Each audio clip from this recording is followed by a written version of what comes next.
que é que está em jogo aí?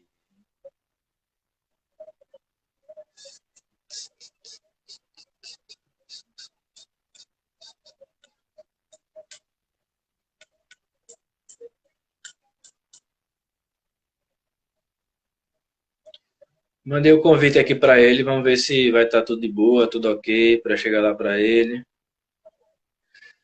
Fala Neto, grande Neto, hein? Famoso potão, parceiro antigo.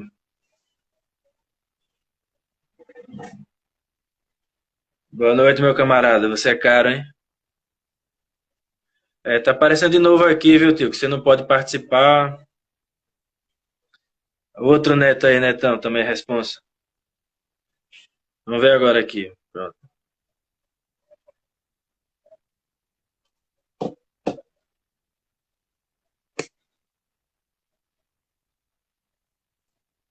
Eu já vi aqui, né? Vamos ver se. Pronto. E Opa, aí, tá tranquilo agora? vamos ver. É que dá uma melhorada, só que ainda trava um pouquinho. Vamos. Mas Vamos. agora tá bom? Melhorou, melhorou. Tá, eu mudei de sala. Vamos ver se isso agora fica mais. Vamos tentar, que aparentemente ainda trava bem pouquinho assim, mas eu acho que dá para tocar, pelo menos. Tá me ouvindo legal? Agora tô vendo bem e a imagem tá boa. Tá boa, certinho, né? Tá. Então vamos lá de novo Então, aqui. Vamos começar agora pelo começo. Vamos tentar aqui, né? Ver se agora vai. vamos lá. Hein? Vamos debater aí sobre democracia, esse tema tão caro, tão importante. E é sempre bom debater com você, tio. E eu espero, como sempre, aprender bastante e que a gente possa dialogar aqui. E eu vou estar aqui, né, tentando colaborar de alguma forma e aprendendo, né, como sempre. Então, vamos lá. Pode ficar à vontade. Primeiro, agradecer o convite, mais uma vez, para debatermos, mas retribuindo com um convite coletivo, para que todos, já de imediato, durante a live e depois dela, para quem não fez, assine o Manifesto de Defesa da Democracia, que Com é certeza. encampado pela USP. E por que, que o Lago São Francisco faz esse manifesto? Porque durante a ditadura civil-militar, a cruel ditadura civil-militar, a USP fez uma carta aos brasileiros, orientado pelo professor Godofredo, e aí teve uma repercussão muito importante. Foi um instrumento que foi muito utilizado, dizendo para a volta da democracia. Aí se teve a ideia de novo reeditar a Carta aos Brasileiros e às Brasileiras.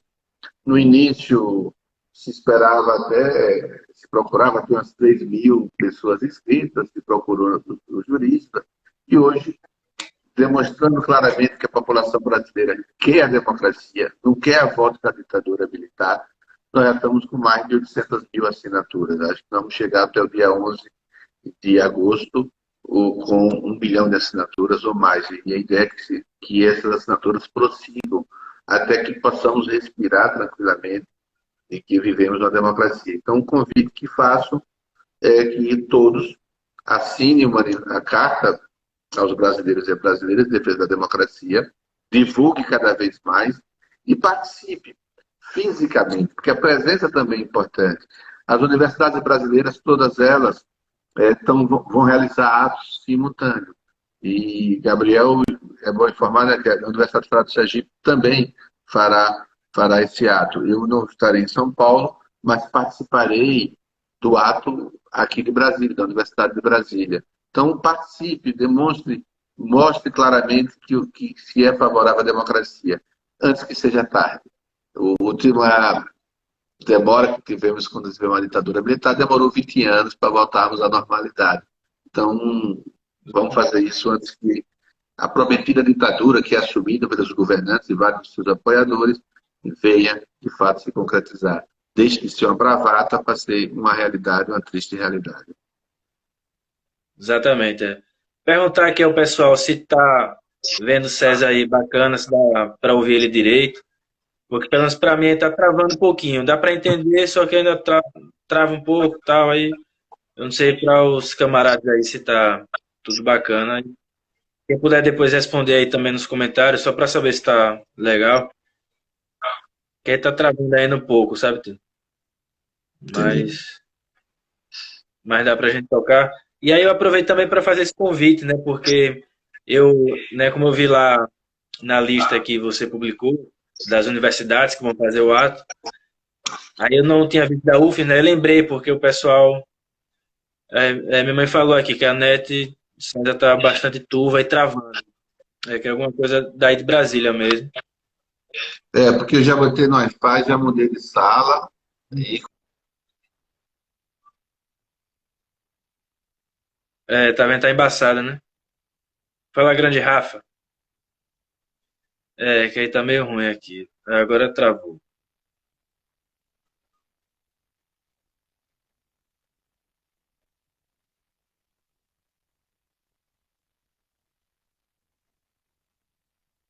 Eu acho que caiu pra vocês aí também, né? E Sofia? É, caiu, né?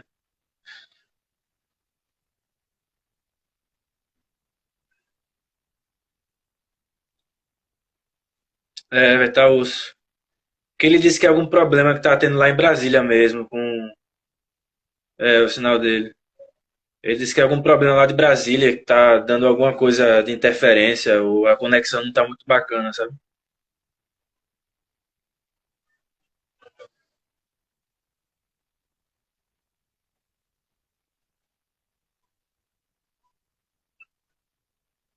É, a dele caiu.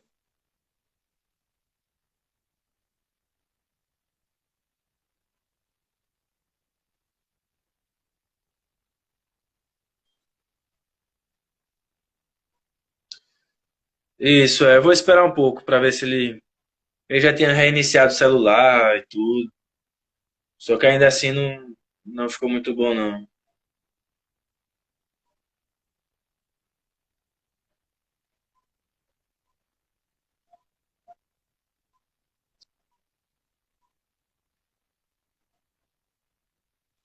É isso mesmo.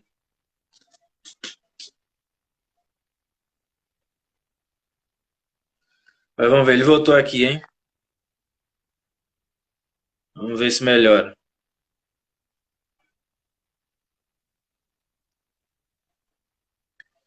Ele solicitou aqui, aparece. então, Agora, ó, vamos ver, agora acho que vai, viu? É, agora tá melhor. Zé Gabriel, vamos você esclarecer para ir de Aracaju, porque eu coloquei uma relação das universidades que vão realizar o ato do dia 11 e não coloquei a Universidade Federal de Sergipe, porque eu coloquei os dados que tinham sido publicados pela ABJD, que é a Associação Brasileira de Justiça para a Democracia. Então, é bom repetir, né, que na UFES também estará realizando o ato em defesa da democracia. Esse ato é muito importante. Esse ato é importante para demonstrar que a sociedade rejeita qualquer compreensão de mundo sentado numa ditadura militar. Eu sei que vários, alguns amigos já vi aqui que entraram nessa live, nessa conversa, eles não viveram a ditadura militar e nasceram depois dela. E eu posso assegurar que é um dos piores regimes que se possa ter. É um regime que tortura, exila e, sobretudo, censura. Os jornais brasileiros trabalhavam com censores ao lado, dizendo que podia ser mostrado para o brasileiro ou não. Por exemplo, teve um surto de meningite no Rio de Janeiro e não permitiram que os jornais divulgassem, para não parecer que a política de saúde pública da ditadura militar era ineficaz. Isso que fez agora o, o presidente plantonista, junto com o seu ministro general, dizendo que a Covid era uma gripezinha, não se preocupasse com ela. Essa história de querer negar a gravidade das doenças. Isso também gera ditadura militar.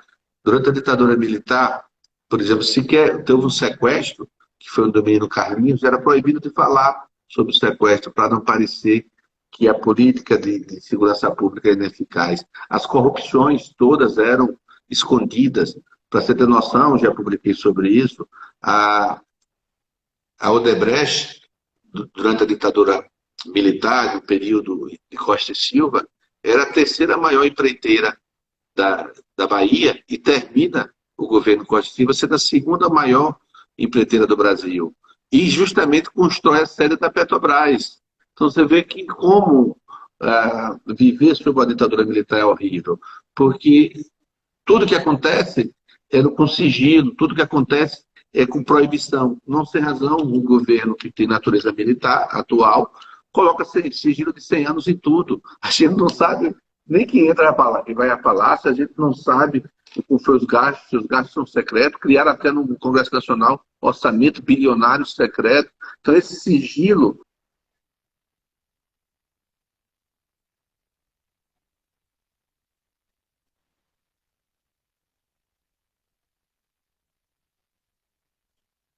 Vai dar uma travada aí de novo.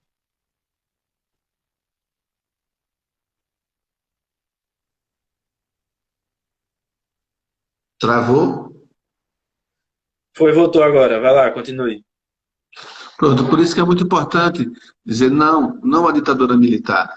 E assinar o documento, a carta aos brasileiros e às brasileiras, ele termina sendo importante, mas é sobretudo importante mesmo que estejamos nesse ato presencial, já que nós não estamos mais, temos que conviver com a pandemia, podemos usar máscaras, mas estarmos lá, estarei lá na Universidade Federal de Brasília, vi aqui que Carol Sena entrou, já também estará lá falando em nome da Associação Brasileira dos Advogados Trabalhistas. Então, essa unidade, nós precisamos de muita unidade para que a ditadura jamais volte ao Brasil. Perfeito. Aí, fazendo esse lembrete aí, como já tinha feito um pouquinho ali antes, em relação daqui na UFES, né, que vai ter lá a partir das 4h30, vai ter um ato lá também, que o pessoal da UJC e também alguns camaradas aí do PCB estão organizando. Aí vai ser lá na Praça da Democracia, né? Então, dia 11 aí, quinta-feira, a partir das 16h30, né? 16h30, vai ser realizado o ato aqui na UFES também. Assim, corroboro tudo que você falou, realmente, que toda a importância dessa luta democrática. Depois eu acho que a gente, durante a live aí, a gente pode debater um pouquinho mais sobre o que seria essa democracia, o que está em jogo, né, efetivamente, assim, o que é que está em jogo realmente, o que é que significa falar em democracia, né? Quando a gente fala assim que a democracia está em risco, quando a gente fala que os direitos das pessoas mais sensíveis, né, os direitos fundamentais, instituídos aí e consagrados, né, durante a Constituição de 88, no pós-ditadura, que isso tudo não seja perdido, né? Então a gente tem que debater isso com profundidade sempre e com viés crítico para que a gente não perca isso e sempre tente almejar, né, com que esses direitos sejam realmente efetivados, né? Então, faça esse lembrete aqui, pessoal, que for daqui, né, de Aracaju, de Sergipe, para comparecer lá, eu vou estar por lá. É sempre fundamental estar nessa linha de frente aí, convocando, né? Quanto mais pessoas aí para se engajarem, para se comprometerem com a luta. É muito importante essa lembrança que você faz. A Constituição de 88 é uma Constituição que rompeu a lógica da ditadura militar. A Constituição de 88, ela, diferente das demais constituições, ela fala na defesa da pessoa humana. E, por conta dela, nós começamos a conquistar direitos que eram inimagináveis. Por exemplo, a luta pela igualdade de gênero, quando a Constituição fala que não há diferença entre homens e mulheres.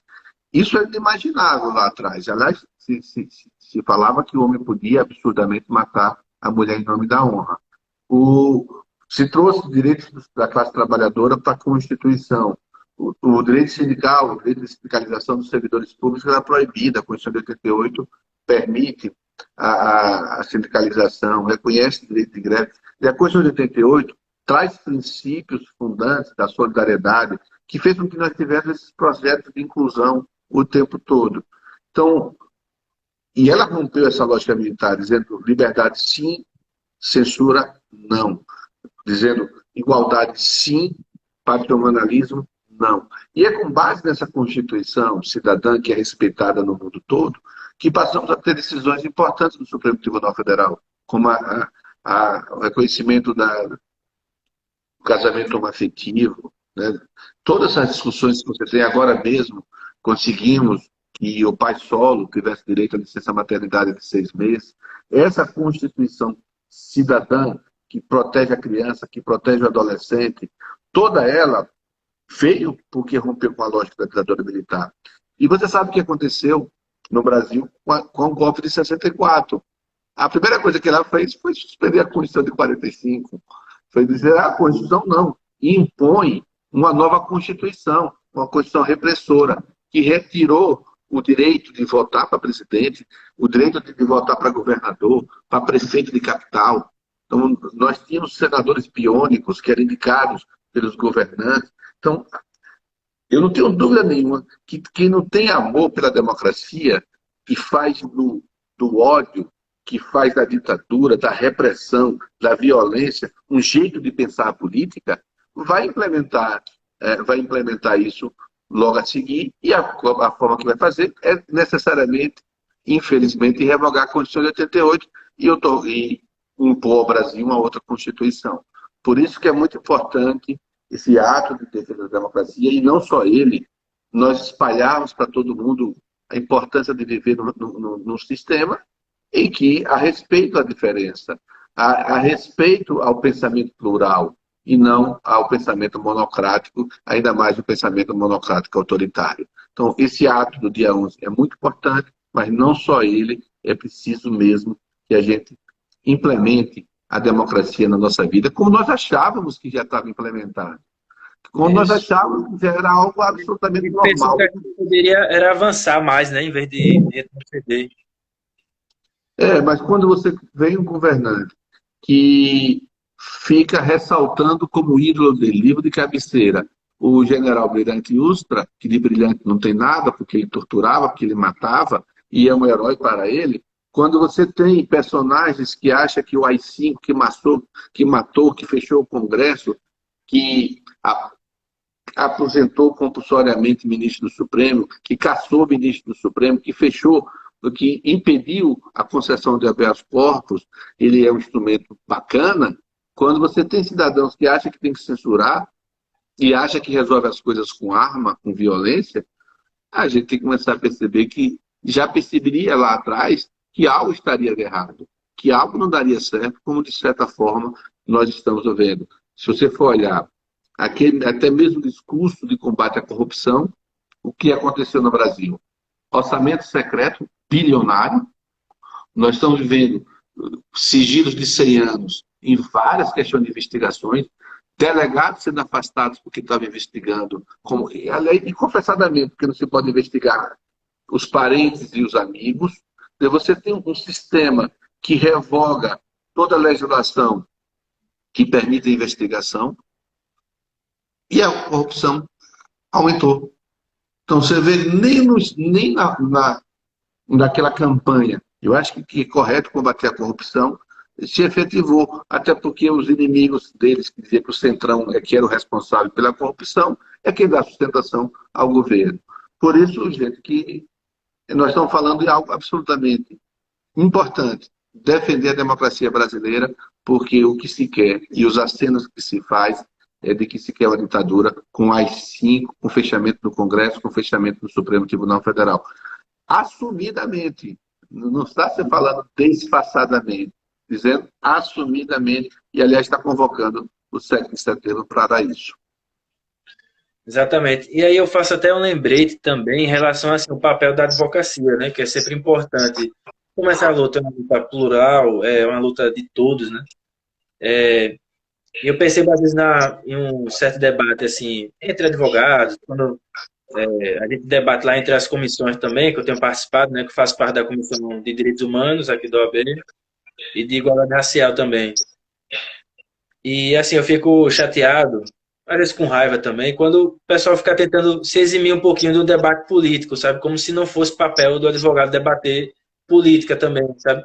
Como se a gente fosse tomar um lado assim partidário, e que eu acho muito ruim, porque por vezes a gente acaba desviando o foco, pensando assim, não vou entrar nesse debate que é partidário, e a gente acaba, se não entrar nesse debate, quem padece mesmo, quem sofre com isso é a democracia, né? E aí, obviamente, quando a gente fala dessa democracia, a gente está falando de quem é mais pobre, de quem não tem a condição de se defender, né?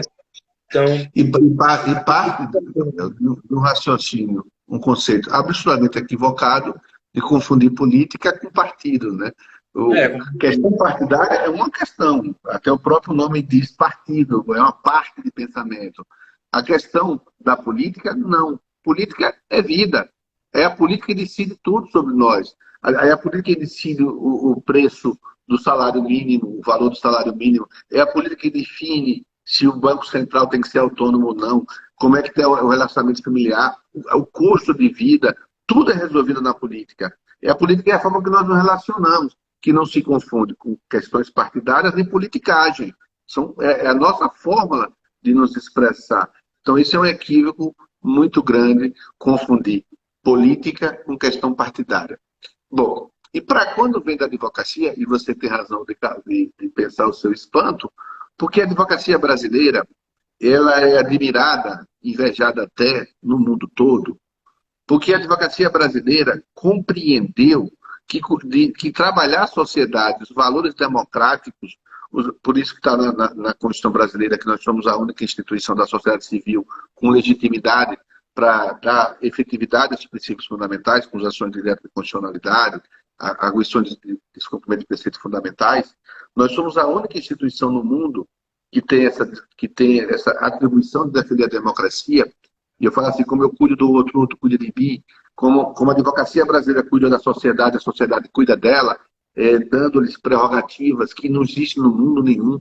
Nada se compara às prerrogativas que a advocacia brasileira tem, exatamente para poder dar efetividade a esses princípios fundamentais. A sua luta contra o patrimonialismo, a sua luta contra a injustiça. Então, por isso, quando eu escuto, você tem razão, alguém que é da democracia achar que isso não é uma missão dela, que é no papel dela, é não compreender porque se formou nesse curso, ou passou no exame de ordem, recebeu uma carteira. Porque a nossa luta pela justiça, se você for olhar o artigo 44, inciso 1º da nossa lei, da lei da advocacia, está lá essa atribuição. Se for olhar o artigo 133 da Constituição, está lá essa atribuição de defender o Estado Democrático de Direito, a pessoa humana. Então, esse é um assunto nosso. Esse é um assunto que tem direito ao nosso respirar. O nosso grande Ulisses Guimarães disse que traidor da pátria é aquele que rasga a Constituição. Eu costumo acrescentar a advocacia que acha que defender a democracia, a pessoa humana, os direitos humanos não é a função dela, está rasgando a Constituição, porque é essa a atribuição que a Constituição deu a ela. exatamente. Aí, eu acho que, de certa maneira, parece que não também não compreender a dimensão do papel político, o papel assim, político que eu digo enquanto alguém que atua diretamente para buscar esses direitos fundamentais, né, como você falou mesmo. E, às vezes a advocacia não tem muito essa dimensão. E aí eu aproveito até para fazer menção o seguinte, aproveitar que tem algumas pessoas aqui que não me conhecem ainda, que eu também estou com um canal no YouTube e eu faço análise lá materialistas do direito, né? O que acontece? Porque eu ultimamente assim vim mais me radicalizando no meu pensamento político, mas no bom sentido, né? É como dizia lá o velho Marx, no sentido de buscar as coisas pela raiz, né? Buscar fazer análise realmente pela raiz, onde tem o problema ali, o ponto fulcral da questão. E aí eu tenho feito análises também materialistas do direito, que ou seja, o método científico lá que foi estabelecido sobretudo por Marx, que é o chamado, né, materialismo histórico dialético. Então, eu tenho feito algumas análises lá no YouTube, né? E também debati em relação a isso, essa questão dessa falsa imparcialidade que existe no direito como um todo, tá? Não digo nem também uma imparcialidade que é confundida um pouco com a questão da neutralidade, né? Como se a gente não tivesse uma atuação efetivamente política, assim, no sentido de reproduzir algumas formas ideológicas, inclusive, né? E aí, eu debato sobre esse tema também da imparcialidade, da questão da própria neutralidade, que é muito falso. Eu acho que algumas pessoas da advocacia acabam caindo, acho que de forma muito acrítica, nesse tipo de conversa, sabe? Sem questionar o seu papel enquanto advogado, mas enquanto um ator político, sendo um cidadão mesmo. É isso. E A acaba. neutralidade, quem acreditar no ponto da neutralidade do direito não estudou direito, né? Porque o direito não é neutro, nem pode ser neutro. Aliás, o direito é a opção de compreensão das várias interpretações, sempre tem as suas opções, as opções políticas. Né? O E, direito não é neutro. Aliás, a Constituição brasileira não quer que sejamos neutros. É bom as pessoas compreenderem isso. Se a gente lembra, vive num país de desigualdade, e a Constituição quis falar em igualdade, solidariedade, princípio da dignidade da pessoa humana, e ela compreendeu que, para dar efetividade a esse direito, o Poder Judiciário tem um papel importantíssimo.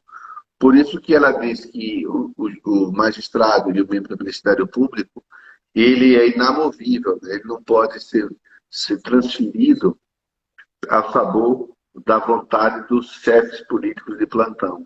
Ele é vitalício, porque não pode ser exonerado, como a ditadura fez, a ditadura civil-militar de 64, ele é vitalício para que pudesse, com essa prerrogativa, resistir aos arroubos autoritários dos governantes de plantão. E tem redutibilidade de vencimento para que não se pudesse sufocar a magistratura e o Ministério Público pela remuneração, pela necessidade de sobrevivência. E da OAB, ela menciona mais de 38 vezes a advocacia no texto permanente da Constituição. Ela diz que o acesso à justiça é dever do Estado, dever do cidadão, aí cria a Defensoria Pública. Ela diz que o Estado tem que observar os princípios da moralidade, da legalidade, da impessoalidade, e aí fortalece a Advocacia Geral da União e também as Procuradorias de Estado e as Procuradorias Municipais. Diz no artigo 133 que o advogado é essencial de administração da justiça, defensor do Estado Democrático de Direito. Diz que nós participamos dos concursos da magistratura do Ministério Público e de delegados.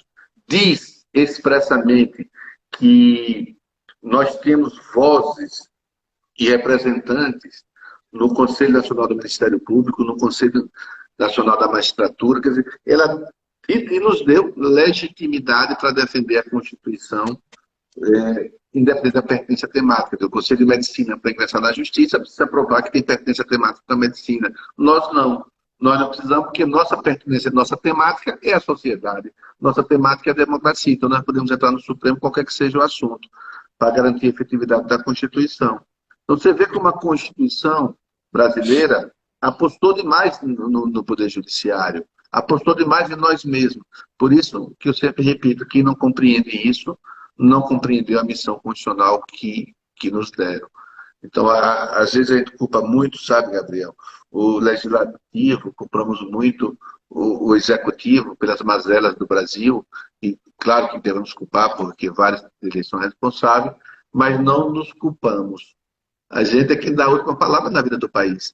É o judiciário quem dá a última palavra na vida do país. Por isso que é muito importante que a gente também faça a nossa meia-culpa, vista a nossa carapuça por no Brasil ainda não dar efetividade à Constituição.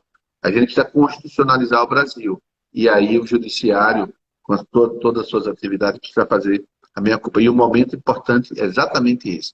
Nós estamos vivendo num momento fundamental, que é de defesa da democracia, mas, sobretudo, defesa da Constituição, que apostou tanto na gente.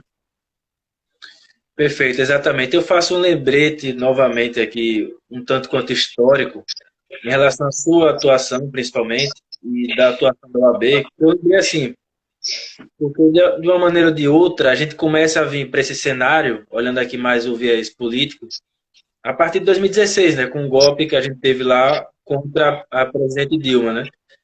E eu lembro bem que a OAB se posicionou, né? Você pode até me corrigir se eu estiver errado, mas se posicionou enquanto instituição, Conselho Federal, né?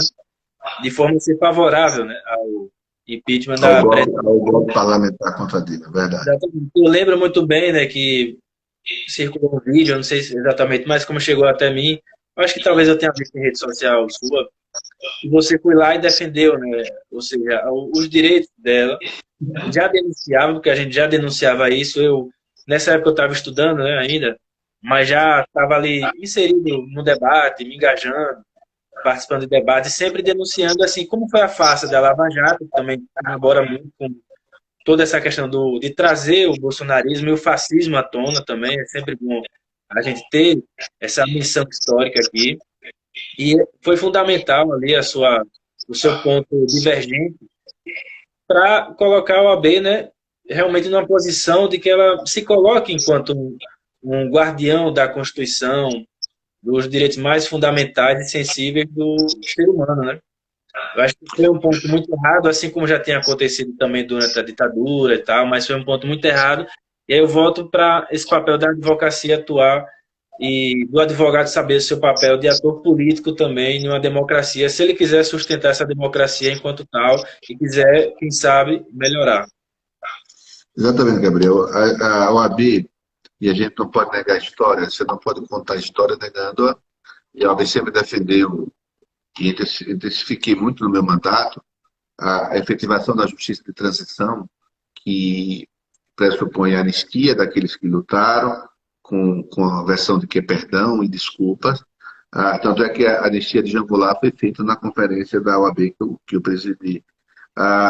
Direito à memória e à verdade, que é outro direito fundamental, demoramos muito para implementar, e a punição àqueles que cometeram crimes contra a humanidade. Né? Quando tive o prazer de presidir a ordem, quando a advocacia me deu essa honra, nós entramos com a DPF para que punisse os torturadores.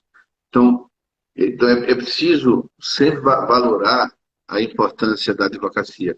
Mas a OAB precisa contar também as suas próprias histórias e os seus próprios erros, porque quando nós contamos a nossa história e os nossos próprios erros, nós corrigimos. A OAB apoiou o golpe militar de 64. O presidente à época, Províncias Cavalcante, participou daquela marcha Família e Propriedade. E quando o golpe se concretizou, a ata da OAB registra que era contra a República, evitar que o Brasil se transformasse em uma república sindicalista, uma república comunista. Essa coisa maluca que continua ainda falando até hoje. Mas também a OAB, a partir do presidente Ribeiro de Castro, depois Raimundo Faoro, vários de nós lutaram para que a democracia voltasse. Sobral Pinto, Seabra inclusive com risco da própria vida. A ditadura mandou uma carta-bomba para matá-lo e infelizmente matou a nossa secretária Lídia Monteiro. Então a OAB fez uma meia-culpa indo à rua para o fim da ditadura militar. O presidente da OAB, Mário Soares Eduardo Garcia, por exemplo, era conhecido como o senhor das diretas. As reuniões das diretas se davam na OAB. A OAB foi muito importante na convocatória da Constituinte, né? Quando foi à rua também pedido Constituinte. Então, nós tivemos muito acerto. Infelizmente, repetimos erro. Acho que foi um erro muito grande. A posição da OAB no que se refere ao golpe parlamentar que afastou a presidenta Dilma Rousseff. Aliás, estamos pagando ainda por esse erro, não só a ordem, mas o Brasil em si mesmo, porque afastou-se uma presidenta que não tinha cometido crime. Hoje se diz isso, hoje eu vejo o ministro do Supremo também dizendo isso.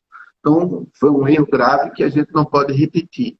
Por isso que essa semana passada, segunda-feira, eu defendi na OAB que a OAB deveria estar presente nos atos do dia 11 agora, para não repetir erro. A OAB lançou um manifesto, eu acho importante que todas as entidades lancem seus manifestos, mas o manifesto não exclui outros manifestos, né? E eu acho que quanto mais gente juntas defendendo a democracia, melhor ainda. E aí eu usei uma frase lá, que teve alguma repercussão, quando eu falei que de overdose de democracia só morrem os ditadores. Então acho que esse é um momento muito importante na nossa vida, para que não possamos viver a ditadura. Eu tinha apenas 2 anos de idade quando a ditadura faz o seu golpe em 1964. E cresci sobre a ditadura, e havia a figura do Papa Figo, mas dizia, não sai à rua porque o Papa Figo vai lhe devorar. Então todo mundo tinha medo de sair às ruas. Todo mundo tinha medo de ir para os cantos. Medo porque podíamos não voltar. Olha que coisa difícil, complicada viver num regime de medo. Nós não podemos fazer isso. Nós não podemos fazer isso, porque demoramos 21 anos de ditadura e de medo, de censura, para querer que voltar a entregar facilmente àqueles que querem voltar à repressão.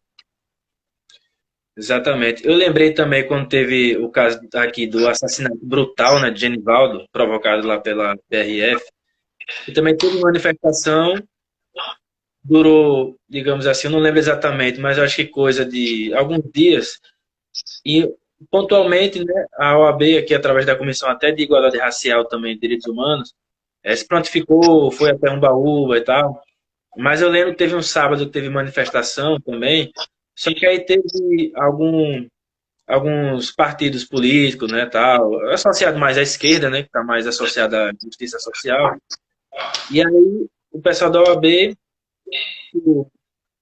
enfim, algum tipo de solicitação, algo assim, aí preferiu não participar, porque não, estaríamos inseridos aqui em ato político, algo desse tipo, né, ou seja, algo partidário, e para a OAB, digamos, manter, né, o seu quadro ali institucional e não se misturar, né, entre aspas, assim, com o partido político e tal. O que eu também achei um erro, né, que assim como você falou da questão, tudo bem, vamos fazer manifesto, nota de repúdio, algo assim, mas é bom ter essa coisa de chegar mais próximo das pessoas mesmo, e poder dialogar diretamente ali com os estudantes, com a classe trabalhadora, e com as pessoas que estão sofrendo, e que principalmente são as que sofrem mais, né? Então, acho que é sempre importante pontuar, enfatizar essa proximidade. Eu lembro aqui também alguns debates que eu peguei no pé aqui do pessoal, que a nova chapa não vai ser. E sem querer fazer discussão assim, política da OAB, mas só pontuando, né, para fazer algum lembrete aqui, que não, que a nova chapa não vai ser mais aquela de ficar no gabinete e tal. Então, eu estou sempre convocando, sempre que eu posso, através de rede social, debate, convocando para se aproximar, ter uma proximidade muito maior e sair realmente do gabinete. Porque está errado, se for ficar no gabinete, tal, já está errado, só ficar em nota de repúdio. Gabriel, assim como o artista tem que estar onde o povo está, a advocacia tem que estar onde a cidadania está. Porque se o nosso papel é defender a cidadania, eu tenho dito muito isso, repetido como mantra. Deixa eu agradecer a Hilário Frank, que lá do Rio de Janeiro também, também dirigente da OAB, faz registro, dizer que a gratidão é recíproca, a generosidade é recíproca, e tem relação com que um dos meus mantras. Eu gosto de falar o seguinte, porque eu acredito nisso. Eu sou importante naquilo que eu faço. Eu sou exageradamente importante naquilo que eu faço. Eu sou constitucionalmente importante naquilo que eu faço. Mas aquilo que eu faço não me faz mais importante do que as outras pessoas naquilo que elas fazem. Se eu tiver um problema no meu carro, meu chefe, meu rei é o mecânico. Se eu tiver um problema no coração, meu chefe, meu rei, minha rainha é o médico, a médica, a enfermeira, o técnico de enfermagem. Todo mundo é absolutamente importante. E para que eu possa exercer a missão constitucional, eu não tenho que ser, não posso ser, não tenho o direito de ser melhor do que as outras pessoas. Eu sou absolutamente iguais às outras pessoas, porque a minha missão é falar pelas outras pessoas na busca por justiça. Mas para que eu fale pelas pessoas na busca por justiça, eu tenho que ser a própria pessoa. Eu tenho que ser a pessoa em mim. Eu falo que a procuração, ela traz o milagre da transmutação no outro, do outro em mim mesmo. Por isso, quando alguém dá uma procuração a um advogado, uma advogada, ele passa a ser ele ou ela na busca por justiça. E aí você tem que ser igual, você tem que estar lá dentro, você tem que viver, sofrer as dores, viver as dores e não ficar afastado nos gabinetes. Acho que o OAB tem que estar lá, como todos nós, advogados e advogadas, independente da nossa instituição, temos que estar lá sentindo por sermos também da população, por sermos também cidadãos, não sermos melhor do que ninguém, nem pior, nem melhor, absolutamente igual. Essa é a compreensão da advocacia e é por isso que nós existimos, por isso que a Constituição apostou tanto na gente, por isso que historicamente nos respeitam e odeiam porque nós somos atrevidos na busca por justiça, mas somos respeitados justamente porque buscamos justiça no Brasil tão desigual, tão patrimonialista ao longo dos seus 500 anos de existência. Perfeito, exatamente. E sempre que eu focado nesse assunto, em relação a você reconhecer, né, o talento, né, das pessoas, eu lembro sempre da frase, né, de Paulo Freire, saudoso Paulo Freire, dos mais importantes intelectuais da história do mundo, né, não só do Brasil, que ele dizia, né, que não há saber mais ou saber menos, né, há saberes diferentes. Então, sempre bom essa junção de saberes, né, seja a advocacia, a promotoria, o sistema jurídico, judiciário como um todo, mas a cidadania, né, que seja feita realmente a cidadania para reconhecer a dimensão e a importância de defender a democracia. E aí eu quero puxar aqui o gancho para uma situação, analisando, acho que do ponto de vista aqui mais político, né? A situação aqui que a gente passa atualmente, e o cenário, ele me parece muito parecido com o que aconteceu, né, no período de redemocratizar. Eu lembro já em algumas conversas, né, com você, uma lembrança que eu fiz lá do saudoso também, Luiz Carlos Prestes, né, que já denunciava, eu lembro bem, lá no programa Roda Viva até, a questão da falta da punição, né, aos militares, ou seja, o período de transição que não foi, digamos, lá tão bem feito, no sentido de poder realmente deixar a democracia, digamos, mais popular, no sentido de ter uma democracia na mão do povo mesmo, né? Eu acho que a gente acabou, né, partindo muito para um viés um pouco mais institucional. Eu acho que daria para a gente trazer um viés mais popular, no sentido de participação, né, popular. Mas é uma frase que me perguntavam muito mesmo por que que a OAB tinha ingressado com ação para punir os torturadores, aqueles que cometem crimes contra a humanidade, se não era coisa do passado. Eu digo não, é coisa do futuro. Tem relação direta com o futuro. Há uma frase que nos motiva, diz assim, que o futuro da tortura, o futuro daqueles que cometem crimes contra a humanidade, tem relação direta com o destino que nós damos ao torturador e ao criminoso da humanidade no hoje. Aquele que comete crime contra a humanidade tem que ter a certeza absoluta de que seu crime jamais será anistiado, que ele não é protegido pelas fronteiras. Porque se ele achar que vai ser anistiado, que ele vai ser perdoado quando comete crimes contra a humanidade, ele continuará cometendo crimes contra a humanidade. Então, o futuro da humanidade tem relação direta do que nós fazemos no hoje, como nós tratamos quem cometeu crime no passado. Por isso que essa é uma temática muito importante. Aliás, os tribunais penais internacionais dizem isso, que sequer a fronteira pode ser álibi para aqueles que cometem crimes contra a humanidade, uma tortura. Por isso nós temos um exemplo muito forte que bem explica. O ditador do Chile, Pinochet, cometeu crimes no Chile. Matou, por exemplo, algumas freiras espanholas.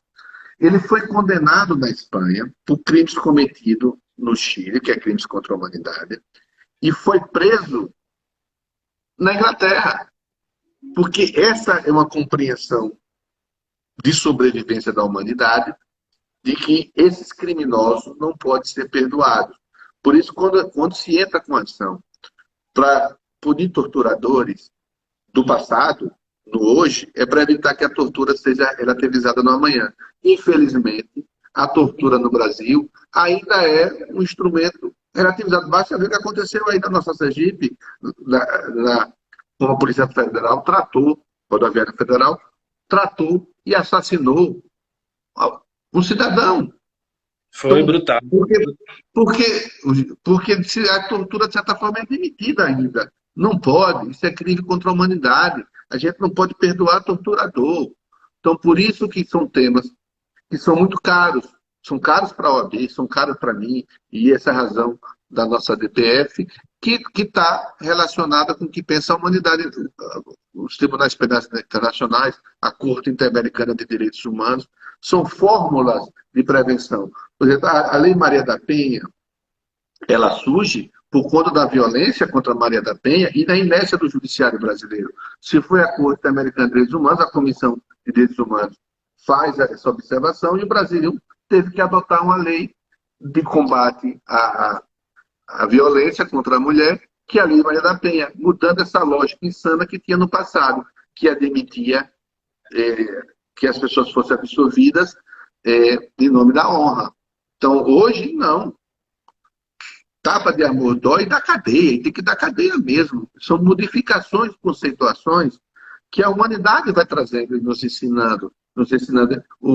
Agravamos, com a lei da Maria não foi suficiente, criamos e tornamos mais forte a punição do feminicídio. Então, são fórmulas que a humanidade tem de prevenção a crimes gravíssimos. E um deles é essa compreensão de que punir quem comete crime contra a humanidade é dever de sobrevivência do hoje para garantir a sobrevivência da geração do amanhã. Com certeza, sem dúvida. E aí, veja, puxando para um lado aqui da carta, especificamente em defesa da democracia, né, encabeçada lá pelo pessoal da USP, aí eu acho que eu vou entrar aqui num debate um pouco mais ardiloso, digamos assim, no sentido... Gabriel, só queria interromper um pouquinho, porque minha bateria está apontando 2%, que se cair não é descortesia minha. Se cair é descortesia do celular. Tranquilo, tranquilo. Então vamos tentar aí puxar até o final dele, aí, até o último suspiro. Em relação, então, tá falando da carta, né, em defesa da democracia, é o que me parece ainda, a gente vê quando pessoas, digamos, da camada mais popular, né, da população, ainda tem um apoio a Bolsonaro, que existe sim um certo discurso em favor da democracia que parece ainda uma abstração, sabe? Quando eu leio, por exemplo, a carta, ela não fala assim, em combate à fome, em um combate à desigualdade, em combater a reforma da Previdência, e não gerar emprego, mas pelo menos questionar o modelo econômico que foi implantado, que foi dado seguimento aí por esse governo, que nossos camaradas aí, né, a gente vem conceituando, chamando esse governo de liberal fascista, né, porque tem um viés econômico que segue o padrão lá de Temer, liberal, porém tem um viés costumeiro também, no seu sentido moralista, né, ideológico também, muito atrelado ao fascismo. Então, eu queria puxar para esse lado político, para a gente comentar também até que ponto essa defesa da democracia, tal qual ficou colocado lá na carta, não seria também uma abstração para as camadas mais populares, né? Não querendo passar por cima ou dizer que a gente é melhor do que ninguém, né? Como a gente já estava comentando aqui, mas a gente percebe que quem é mais pobre realmente, quem está naquela luta diária do pão mesmo de cada dia, é difícil, acho que, ver. Porque eu também tenho dificuldade quando eu vejo assim um grupo seleto, ou eu sei tudo bem que tem também muita adesão, né, popular, como você aqui no começo da live já Gabriel, destacou. está caindo a energia, mas só para... Desculpa estar interrompendo, Tranquilo. porque você faz uma resposta correta sobre a democracia, porque você vive sobre a democracia. Então, ela está naturalizada em você, ela não é estranha para você. Então, é mais ou menos, a gente só sabe o que é a perda quando perde. A gente só sabe o que é o sofrimento quando aquilo que você tem, que é carinha, é que tão relativizado em você e você perde. É quando você perde sua saúde, quando você é saudável e perde a saúde, poxa, o tempo que eu tinha saúde. Então, é claro que você tem razão quando diz assim, mas a democracia é algo abstrato porque nós vivemos ele no concreto e não percebemos que já nasceu no regime democrático. Então, quando nós falamos de democracia, talvez não empolgue tanto. Ela empolgará se ela tiver uma ditadura. Mas que aqueles que viveram a ditadura e sabem o que é uma ditadura, e sabem o que é que Hitler fez, que sabem o que é que Mussolini fez, Salazar fez, o que a Argentina fez, que pegava corpos das pessoas que eram contra, colocava em aviões e soltava em alto mar com as mãos amarradas, esse desprezo à pessoa humana. Então, quem viveu isso sabe o que é isso. Então, é claro que você tem absolutamente razão, mas quando não se coloca outros temas que são fundamentais, como o combate à fome, o combate à miséria, que a Constituição ainda não concretizou, mas são temas que só podem ser debatidos se tivermos a democracia. Porque a ditadura não permite, como não permitiu, porque tinha censura, que não divulgava, que acha que vacina não deve ter existido. Não fala da repetição, lá atrás também havia isso, na ditadura militar. Então, por isso que a democracia ela é a base primeira, porque sem ela sequer pode discutir as outras, porque as outras teriam proibições de discussão. Sim, sim. Eu lembrei aqui porque, em relação a algumas últimas manifestações, pelo menos pegando desde esse período de 2016, né, para cá, quando as coisas ficaram mais acirradas, a gente pode perceber o seguinte, que até a revolta de algumas pessoas que foram, né, para o lado de Bolsonaro também é uma revolta legítima, né, da questão da, como diz, da situação de fome, de desemprego, né, e tudo isso. Então, muita gente da camada popular e também pelo fato de que o fascismo é um movimento de massas, né? Então ele sempre pega essa raiva e manipula, né, a raiva da pessoa trabalhadora, né, a pessoa ali que realmente produz a nossa riqueza aqui no dia a dia, né? E eu acho que alguns protestos e manifestações que foram feitas ao longo desse período, né, de 2016 para cá, quando colocava a democracia, às vezes colocava isso de forma abstrata, entendeu? Ou seja, fazia com que o trabalhador ele não associasse essa defesa da democracia justamente com o que você falou aí, né? Ou seja, Exato. desse Na época espaço. da ditadura militar, os trabalhadores não tinham direito sequer de greve, de organização, era proibido. Então, o poder de mobilização se dá na democracia. O combate ao racismo estrutural se dá na democracia, porque você pode falar do racismo. A questão do combate à violência, o machismo, o feminicídio, você debate isso na democracia. Eu sei que é um sistema aberto, um sistema que permite todos e todas, de forma absolutamente iguais, lutarem por seu direito, que só pode ser feito num sistema democrático. Claro que as pessoas não. É preciso fazer essa vinculação, como a questão dos direitos humanos, muita gente acha que é coisa abstrata. Eu estava num Isso. congresso uma vez, falando de direitos humanos, alguém fez a pergunta, nós estamos aqui 11 horas da noite, 10 e meia da noite, metade da sala é mulher. Né?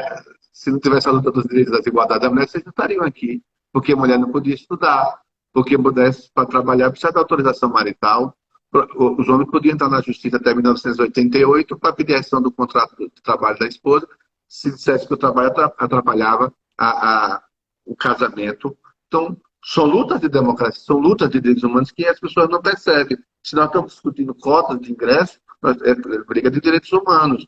Então, direitos humanos, ele significa todas as lutas em que a pessoa humana é a razão de ser, que a pessoa humana tem que ser o destinatário da política do Estado. Isso é direito humano em todas elas. Por isso que é importante, Tatiana, você também tem razão quando fala que não podemos retroceder, Marlos também. Acho que essa é uma luta para todos nós, por isso que a minha bateria está encerrando.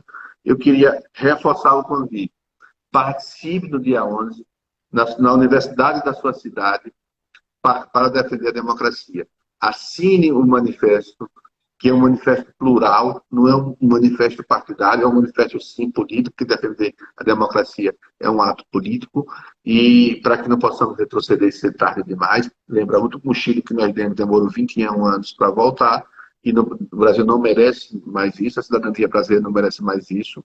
Então, faça isso, faça isso, faça seu dever. E mesmo depois do dia 11, permaneça alerta, permaneça para que cabos e soldados não destruam o que nós duramente conquistamos. Não podemos retroceder, senhor. Você tem razão, e esse é o recado que vai dar. Eu sei que, infelizmente, a bateria vai acabar agora. Eu gostaria de ter conversado mais. Obrigado, Gabriel. Tá bom, valeu, valeu. Até a próxima. É isso mesmo. Vamos para a luta, vamos dar continuidade a isso. É muito importante sempre seguir na luta. Olha, será que ele saiu já ou não?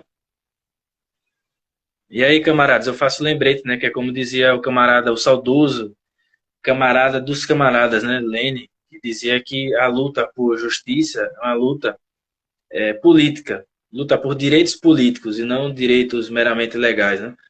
não é só dentro da legalidade aqui, no sentido institucional, né, uma luta popular, política, trazendo o povo para o combate, para o enfrentamento, sem medo, sem covardia, é que se faz realmente uma democracia popular como tem que ser feita, né? A democracia tem que ser para o povo e feita a partir do povo, né?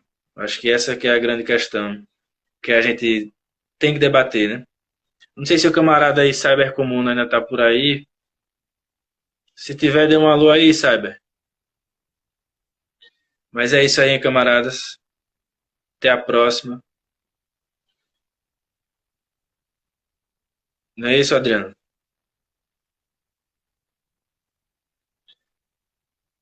Deixa eu ver quem foi que mandou aqui.